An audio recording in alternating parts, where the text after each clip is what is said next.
অবশেষে ২২ বছর পর ভারতসেরা ইস্টবেঙ্গল এবং মোহনবাগান রানার্স আপ হয়েছে, কিন্তু মোহনবাগান ফ্যানদের হতাশ হবার কিছু নেই, কারণটা ভিডিওর শেষে বলছি। প্রথমে আমরা কথা বলবো মোহনবাগানের ম্যাচ কেমন হয়েছে, গোল্ডেন বুট, গোল্ডেন বল এবং গোল্ডেন গ্লাভস কে কে জিতেছে। তো চলো শুরু করা যাক। মোহনবাগান প্রথম থেকে তেড়ে ফুড়ে খেলছিল, কিন্তু কোনো গোল আসেনি প্রথমার্ধে। দ্বিতীয় আর্ধে সেম ফুটবল খেলছিল, তাও কোনো গোল আসেনি। ৬২ মিনিটে দিল্লি খুব সুন্দর একটি হেডে গোল করে দেয়। তারপর ৮৮ মিনিটে পর্যন্ত মোহনবাগান ফ্যানরা সম্পূর্ণ আশা ছেড়ে দিয়েছিল। কিন্তু বিশ্বাস কাকে বলে সেটা আমি কালকে রাতে ভালোভাবে বুঝে গেলাম। কালকে আমরা ৫ জন বন্ধু মিলে খেলা দেখছিলাম। তারা সবাই আশা ছেড়ে দিয়েছিল যে আর কোনো গোল হবে না, কিন্তু আমি শেষ পর্যন্ত দেখেছিলাম। আমার পুরো বিশ্বাস ছিল মোহনবাগানের উপর, যে গোল পরিশোধ করবেই, সেই বিশ্বাসটা রাখল মোহনবাগান। আর এটা একবার নয়, অনেকবার হয়েছে। এবারে কথা বলবো মোহনবাগানের প্রথম গোলটা নিয়ে। ৯০ মিনিটে মানবীরের গোলে সমতায় ফিরল মোহনবাগান। অবশেষে মিলল গোলের দেখা। ডান প্রান্ত থেকে বক্সে ঢুকে ভালো ক্রস ভাসালেন লিস্টন। সেই বল থেকে হেডে গোল করলেন মানবীর। ম্যাচের ফল হল ১-১। তারপর ৮ মিনিট ইনজুরি টাইম। ৮ মিনিট অতিরিক্ত সময় দিলেন রেফারি।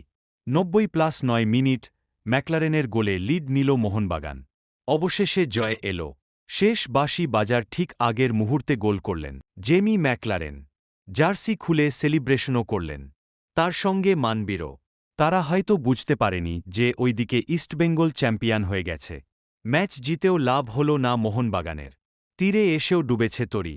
শেষ মুহূর্তে জেমির গোলে দিল্লিকে হারিয়ে চলতি মরশুমের আইএসএল অভিযান শেষ করেছে মোহনবাগান। এবারে আমরা কথা বলবো গোল্ডেন বুট, গোল্ডেন বল এবং গোল্ডেন গ্লাভস কে কে জিতেছে। সর্বাধিক গোলদাতা হিসাবে গোল্ডেন বুটের মালিক ইউসেফ এজেজারি। তার পাশাপাশি অন্যতম কারিগর লিগের সেরা ফুটবলার হিসাবে বাছা হয়েছে মিগুয়েলকে।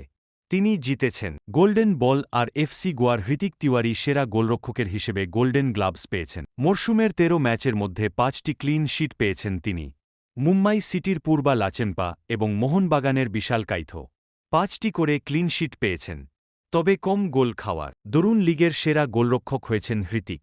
এবারে আমরা কথা বলবো মোহনবাগানের ফ্যানদের হতাশ না হওয়ার কারণ এটাই, যদি মোহনবাগানকে ইস্টবেঙ্গল হারাতো তাহলে ঠিক ছিল। আর ২ নম্বর কথা হল, লিগ টেবিলে সব কিছুই সমানে সমানে ছিল, শুধু গোল পার্থক্যে এগিয়ে থাকায় চ্যাম্পিয়ন হয়েছে ইস্টবেঙ্গল। তাও মোহনবাগান ২ নম্বরে শেষ করেছে। আর মোহনবাগান যখন চ্যাম্পিয়ন হয়েছে, তখন ইস্টবেঙ্গল কত নম্বরে ছিল আমি ঠিক জানি না। তোমরা কেউ যদি জেনে থাকো তাহলে কমেন্ট করে জানাও প্লিজ। তো যাই হোক, ২২ বছর পর ইস্টবেঙ্গল চ্যাম্পিয়ন হল। ওদের কাছে যেটা ইতিহাস, মোহনবাগানের কাছে সেটা অভ্যাস। তাও এবারও জিতেছে শুধুমাত্র গোল ডিফারেন্সের হিসেবে। আইএসএল ডার্বিতে হারানোর ক্ষমতা হয়নি এখনও। ভাগ্যিস লিগটা এবার ছোট ছিল, তাই সুযোগটা পেল। তো এই ছিল আজকের আপডেট। ভিডিওটা যদি ভালো লেগে থাকে তাহলে একটি লাইক করে চ্যানেলটি সাবস্ক্রাইব করে দিও।